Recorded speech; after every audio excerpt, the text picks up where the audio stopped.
that's an incredible young team, man. You know, they can be special. They can be really special. Draymond, you had 14, 15, and 8. I know you're not a numbers guy, but you brought the afterburners from the jump. How important was it for you to bring that energy from the jump? How much of that was a response to Game 5 and not wanting a Game 7? I didn't want to get back on a plane. That was one underrated thing in this series is a 4.5-hour flight, which was brutal. So I just didn't want to get back on a plane. And, you know, it was less about playing in Memphis and more about getting on the 4.5-hour flight.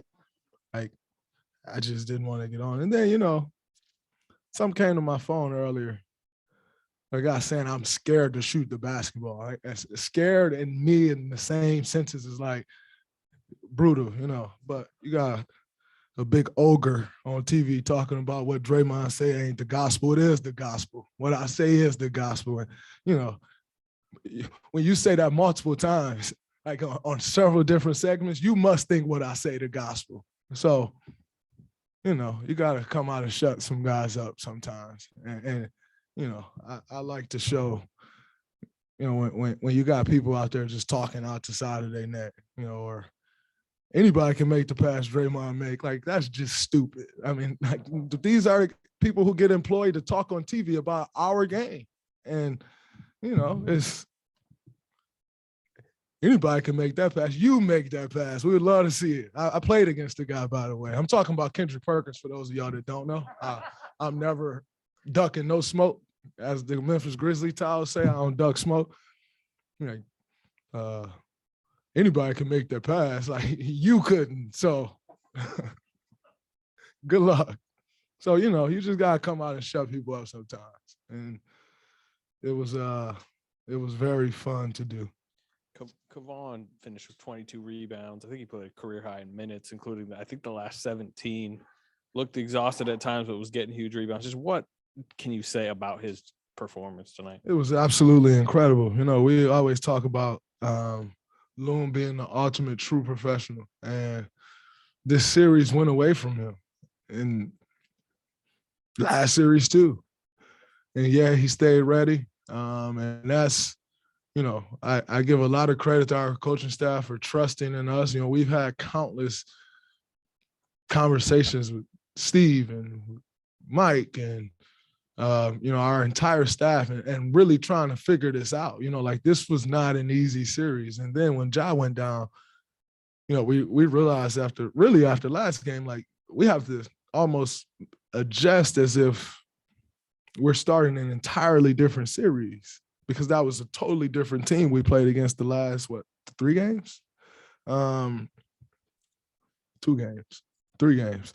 It's a totally different team. And so, I mean, Kevon is, you know, he's been one of those guys that has been a mainstay in everything that we do. And no matter at any point in his career, when his number's been called, he's been ready.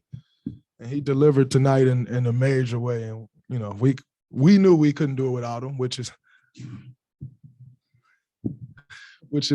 why, you know, we were lobbying for him to get back into the starting lineup, and he came through. Draymond, what's it mean to be back in the Western Conference Finals? You know, I used to take it for granted and just think that, like, that's the way it's supposed to be. Like, we're supposed to make the Western Conference Finals. And the reality is I still think that, but I have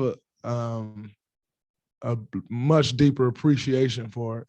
It's just so hard. And it feels like each time it gets tougher and tougher and tougher.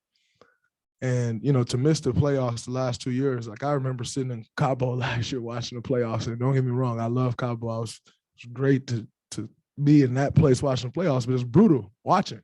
And, you know, to make it back here and, you know, after the last 2 years that we've had and the dynasty over talks and, you know, all that nonsense, this one feels good. But in saying that, we know how tough the next round is going to be. It gets tougher as you go.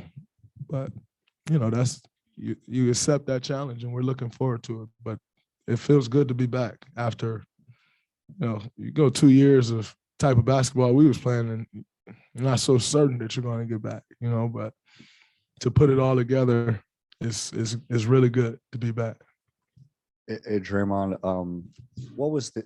what jumped out to you with the atmosphere tonight at Chase? And do you think this was the loudest you've heard the fans in the arena? Say that one more time. I'm sorry. DJ just told me you're not scared to shoot the basketball. I was asking what jumped out to you with the atmosphere here at Chase tonight. Do you think this was the loudest? Definitely was the loudest. And I think, these fans knew what we're up against. We're going to Memphis and getting whooped that trick. And, like I said before, I appreciated the Memphis crowd. They were great, and they brought it, and, they made it a very fun place to play. But tonight, our fans, they brought it from the very beginning of the game. I had some friends. Xander was texting me, and he's like, "Hey, man, get the win.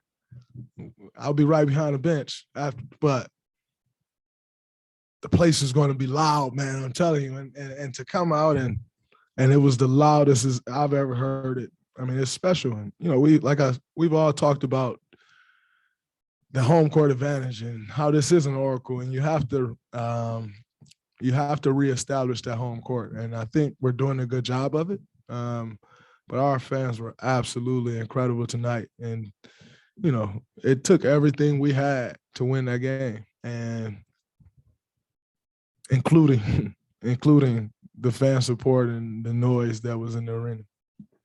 Draymond, assuming this is Mike's last game in this stretch, replacing Steve, how do you feel about the job he's done under the circumstances, and what are your hopes from him after this? I thought he's done an incredible job, and dating back to 2000 and what was that, 18 or 17? When that happened, he just got thrust into the fire. It's like, oh man, coach is here. Then one day it's like, yo, coach can't go. Mike got to sub in, and he's been incredible. He was incredible then, and then to find out right before Game 4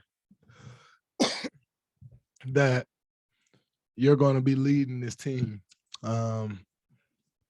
He's handled it well, and I give Mike a lot of credit. He's been a solidest guy that we've had in this organization over the past 6 years, and it's shown, and it's shown for us across the board all the time. But when he's had to step up to the challenge and take over the reins, it's shown as well. One of the more prepared coaches I've ever been around. And, he embraces the challenge. And, we, like you said, this is his last time coaching us from that standpoint. You want to do it the right way and make sure that he's one of our guys. Make sure that he roll on to Sacramento good, confident, and go turn that thing around, because ultimately it's one of our guys and we want to see him do well.